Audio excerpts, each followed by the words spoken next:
if I'm training somebody in the gym now, I'm in the same zone. I'm with them. It's me and you in the gym. There's nothing here. It's me and you and the weights. Let's do it. And I create this bubble around me.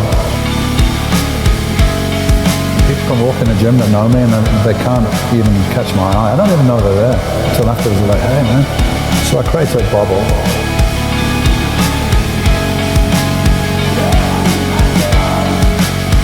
And there was not a lot of people in the gym when I was there. It was my own gym, so we used to go in the morning.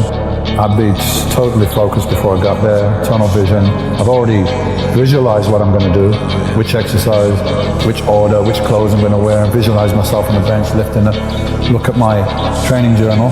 Last week I did X amount for 7 reps, so that's today's goal, beat that, get 8 reps. That's the goal.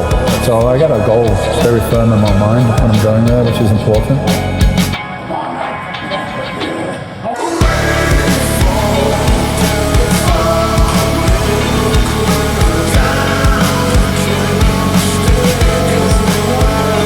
Go in the gym and have no goal and just wander around, I'm not going to get very far. And then I get this energy that's almost like violence, you know? Probably I used a lot of anger that I had in me from my childhood and so on, I don't know, but instead of it going all over the fucking place, yeah, in people's faces and this and that and creating problems for me and everybody else, it was all internalized and then it was into those sets, into those weights. So in between sets you see me like, almost I'm like pacing up and down like an animal, like I'm but it was controlled aggression. I didn't make a lot of noise, it was like inside like a fire. And I just put all that into the workout, so pretty calm by the time I got home. I'm like, I didn't want to rip anyone's head off or anything. It was like all out in the gym.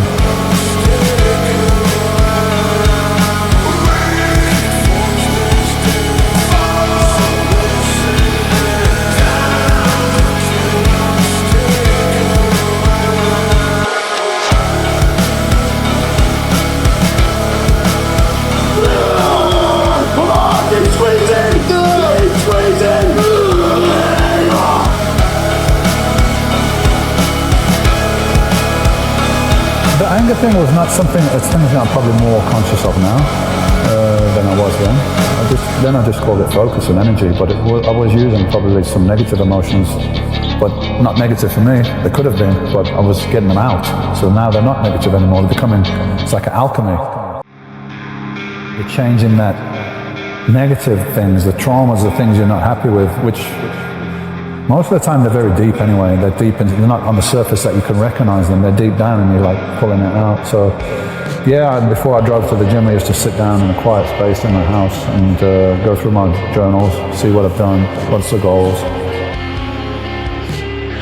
How important is this to you? You know?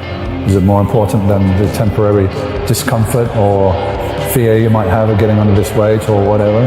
Yes, absolutely. So affirm this in my mind, exactly what I'm going to do when I go to the gym. Now begin! That's yours, go again! Come on! One more! One more! Blow it in now! Squeeze it back! Yeah! Come on, still move it! Still move it! Yeah! Come on, finish him now! I get there, I'd see my training partner, be like, what's up? Let's go. I'm fucking, oh, how's with the wife? What happened last night? Did you see this on TV? None of that shit, yeah? After the workout, yeah, we used to do that bullshit, hang around with the guys. You know how in the gym, it's very male, macho environment, especially then. I mean, it was very, I don't know, it was just a couple of brave girls that used to come down the gym because they wanted to train properly. And they wouldn't have no fucking lycras on with the ass hanging out and everything like now, which is, that's nice to look at, but don't need the distraction. So there'd be a few girls there sometimes, but mainly it was just guys and very, you know, it was a very macho place. People were scared to come down there because you've got to go down this narrow stairs, like going down, descending into hell or something, and you just hear these noises and the weights and... That's the one!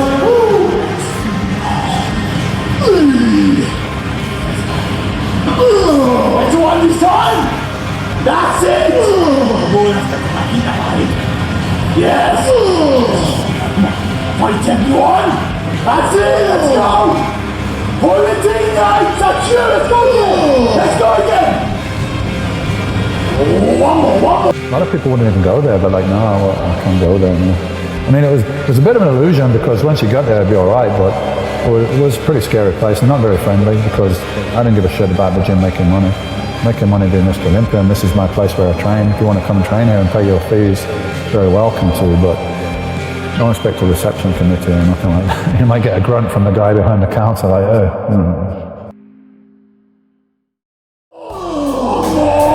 For the mass! Bring it on! Bring it on! And the gym had an amazing atmosphere because of all that, like, people used to walk down there and feel like, oh, you know, let's train, man. And there wasn't anything else to do there anyway. There was a table with a couple of chairs if after training wanted protein or something, and a little counter.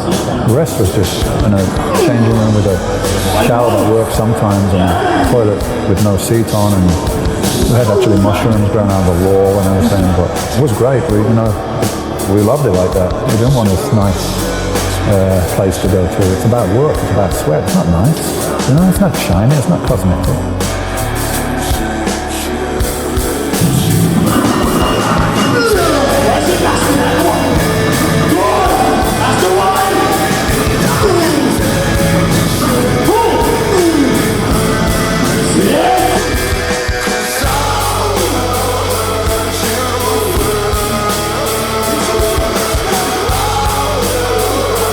Work, man.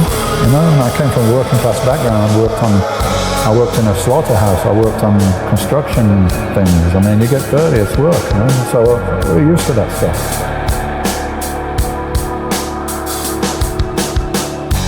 This is my bicep measurement. This is my waist. This is it. This is my maximum bench press.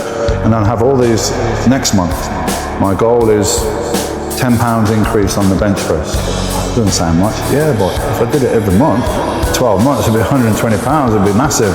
So I always broke it down into little achievable goals like that, which I didn't always achieve, but I had the goal to aim for and, you know, constantly going forward. So I kept records, and if I changed something in my diet, I changed something in my training, I would put it down, and I'd change one thing at a time.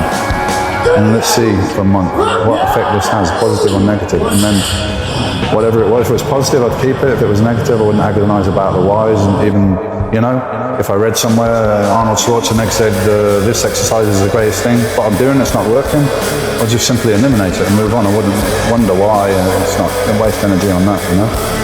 So very meticulous in my planning and very analytical about the whole process. That was my spin on it. Anyway, everyone has got their own approach. Somebody else, a professional bodybuilder, might say, you know, this is more of an art for me or whatever. But that was, for me, the biggest thing was it was a discipline. It was a personal challenge, you know, and if you can overcome, if something's painful, you don't want to do it, right? But if you can overcome that, and like, if your body's telling you to eat and you can discipline yourself to say, actually, no, I'm in control here, then other obstacles in life are not going to be so difficult when you come to face them.